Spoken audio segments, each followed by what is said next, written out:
Live from the world's capital markets, here are the latest financial headlines brought to you by News Factory. Hello and welcome to Friday's Daily Financial Report. The dollar-yen pair plummeted 2% in the last session. The Williams Indicator's positive signal contradicts our overall technical analysis. The Bitcoin-dollar pair fell 0.9% in the last session. The CCI indicates an overbought market. The gold-dollar price remained largely unchanged in the last session.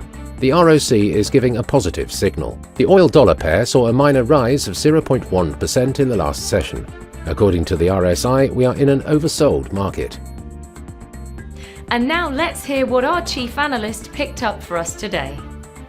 Interest rates on the most common type of US home loan fell for a sixth straight week, to the lowest in almost 4 months, on the back of a bond market rally that has driven down yields on the securities used to set mortgage costs. Bitcoin's recent rapid rally has revived risk-taking in the crypto market, spurring investors to pour money into non-serious cryptocurrencies like Dogecoin, which was created as a joke 10 years ago.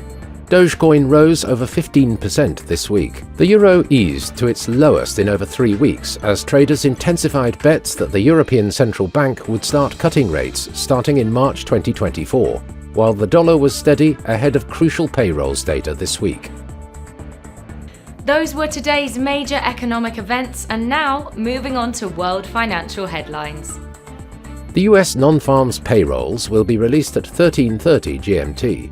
The UK's CFTC GBP NC net positions at 20:30 GMT, Germany's harmonised index of consumer prices at 0700 hours GMT. The Eurozone's ECOFIN meeting will be released at 0700 hours GMT. Japan's EcoWatchers survey current at 0500 hours GMT. The UK's consumer inflation expectations at 0930 GMT. We hope that you've enjoyed Friday's Market Outlook.